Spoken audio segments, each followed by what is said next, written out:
Bismillahirrahmanirrahim. Assalamualaikum warahmatullahi wabarakatuh.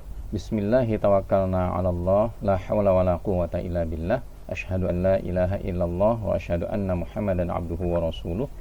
Allahumma shalli ala sayyidina Muhammad wa ala ali sayyidina Muhammad. Allahumma la sahla illa ma ja'altahu sahla wa anta taj'alul huzna idza syi'ta sahla. Berjumpa kembali dengan saya Ofan Sofan, mahasiswa PJJ PAI Universitas Islam Negeri Cyber Syekh Nurjati Cirebon, dengan nomor induk mahasiswa 228113058. Di sini saya akan mempresentasikan tentang keterampilan bertanya. Ini adalah bagian dari tugas mata kuliah micro teaching dengan dosen pengampu Ibu Husnul Khotimah MPD. Pertama-tama, definisi dari keterampilan bertanya adalah kemampuan untuk menggunakan pertanyaan dan teknik bertanya untuk mendapatkan jawaban atau balikan respon dari orang lain. Nah, dalam proses pembelajaran di sini, keterampilan bertanya merupakan stimulus untuk mendorong peserta didik berpikir dan memberikan respon secara kreatif di sini. Kemudian peran penting dari bertanya di sini ada beberapa poin. Yang pertama adalah meningkatkan partisipasi siswa dalam KBM. Kedua, membangkitkan minat dan rasa ingin tahu. Ketiga, mengembangkan pola dan cara belajar aktif. Keempat, menuntun proses berpikir siswa dan memusatkan perhatian siswa terhadap masalah yang dibahas. Ada sebuah survei ketika si anak ataupun khususnya siswa ya bertanya kepada gurunya, maka di situ proses minat untuk mengetahui jawaban itu akan lebih besar dibandingkan hanya mendengar pertanyaan dan jawaban itu sendiri. Nah, sehingga di sini dengan adanya partisipasi siswa, kemudian juga baik itu dari jawaban siswa ataupun pertanyaan, maka itu secara otomatis minat dan rasa ingin tahu itu akan meningkat, begitu juga partisipasinya. Selanjutnya, dasar-dasar pertanyaan yang baik, dengan kata lain bahwa dalam bertanya pun memang perlu tata cara atau etika, baik itu bertanya dari guru ke siswa ataupun siswa ke guru. Jadi yang pertama adalah jelas dan mudah dimengerti oleh siswa. Jadi pertanyaan itu jelas, lugas, sehingga siswa akan mudah untuk menjawab pertanyaan dari guru tersebut. Kemudian yang kedua, memberikan informasi yang cukup untuk menjawab pertanyaan tersebut. Dengan kata lain bahwa informasi ini harus jelas, tidak mengambang ataupun tidak bercabang, sehingga akan mudah dijawab oleh siswa tersebut. Yang ketiga, difokuskan pada satu masalah atau tugas tertentu. Kemudian yang keempat, berikan waktu yang cukup kepada anak untuk berpikir sebelum menjawab pertanyaan. Artinya harus diberikan kesempatan manakala si anak supaya bisa menjawab. Kemudian selanjutnya yang kelima, bagikanlah pertanyaan kepada seluruh murid secara merata. Jadi tidak pilih kasih ataupun hanya orang-orang tertentu saja yang harus menjawab pertanyaan tersebut. Kemudian yang terpenting lagi adalah memberikan respon yang ramah dan menyenangkan. Respon ini adalah berupa apakah itu adalah penghargaan, aplaus, tepuk tangan, atau dengan kata-kata bagus, kemudian kurang tepat dan lain sebagainya, sehingga tidak mengatakan secara langsung salah dan lain sebagainya. Nah, ini penting respon ini, sehingga itu akan memberikan mood kepada siswa yang memberikan jawaban, walaupun jawaban itu salah. Kemudian yang terakhir, tuntunlah jawaban siswa sehingga dapat menemukan sendiri jawaban yang benar. Selanjutnya, keterampilan bertanya dasar. Dengan kata lain di sini ada dua ya, keterampilan bertanya, yaitu keterampilan bertanya dasar dan keterampilan bertanya lanjutan. Apa itu keterampilan bertanya dasar? Yaitu kemampuan untuk mengajukan pertanyaan yang tepat dan sesuai dengan tujuan pembelajaran. Nah, keterampilan ini mencakup beberapa komponen, diantaranya penggunaan pertanyaan secara jelas dan singkat. Ya, bentuknya kalau dulu itu ada pertanyaan buo dan buno ya, objektif dan non objektif. Nah, ini lebih dekatnya itu adalah pertanyaan-pertanyaan yang objektif. Nah, sehingga jawabannya pun pasti akan singkat dan objektif. pemberian acuan, kemudian juga pemindahan giliran, penyebaran, pemberian waktu berpikir, dan pemberian tuntunan. Selanjutnya, yang kedua adalah keterampilan bertanya lanjutan, yaitu pengembangan dari keterampilan bertanya dasar. Artinya ini pun dipakai ya, pertanyaan-pertanyaan dasar itu pada pertanyaan lanjutan yang bertujuan untuk meningkatkan partisipasi dan kemampuan berpikir siswa. Dengan kata lain di sini bahwa bertanya lanjutan ini lebih mendalam arahnya pertanyaan-pertanyaannya, dan juga jawaban yang akan diberikan oleh siswa itu akan lebih luas lagi. Adapun komponen keterampilan berlanjut bertanya lanjutan yaitu meliputi yang pertama, pengubahan tuntutan sikap kognitif dalam menjawab pertanyaan.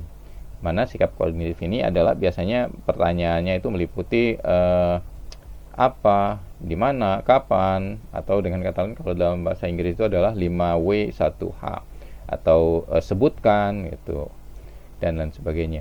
Kemudian yang kedua adalah pengaturan urutan pertanyaan, di mana di sini pada tingkat lanjut ini adanya pertanyaan berkelanjutan, ya, berkelanjutan secara berurut.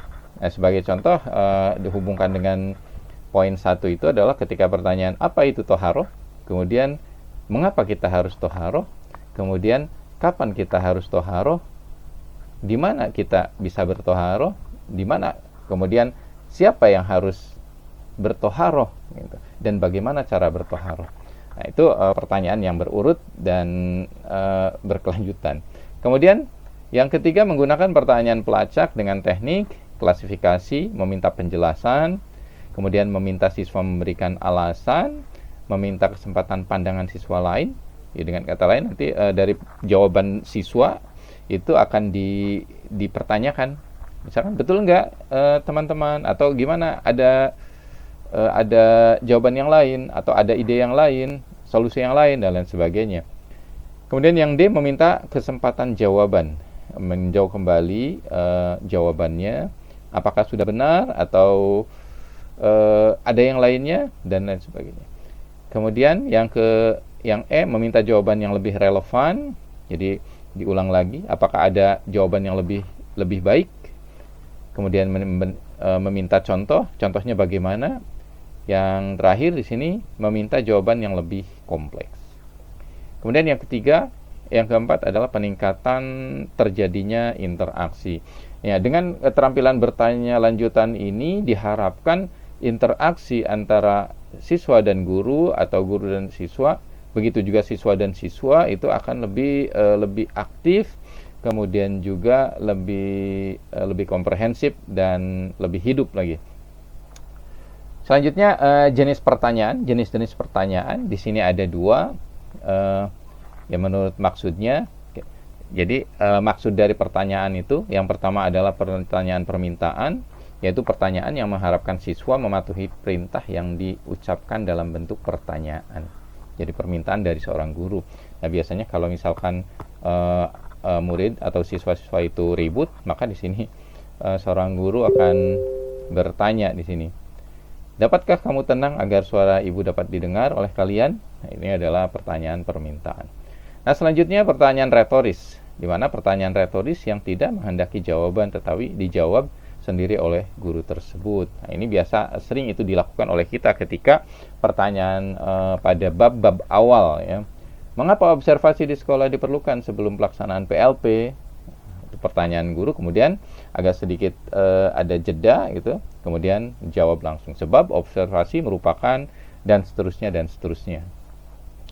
Kemudian yang ketiga, pertanyaan mengarahkan dan menuntut, yaitu pertanyaan yang diajukan untuk memberi arahan kepada murid dalam proses berpikirnya, dan dilakukan oleh guru apabila guru menghendaki siswa memperhatikan dengan seksama inti dari pelajaran dan siswa tidak dapat atau salah menjawab sampai menemukan jawaban.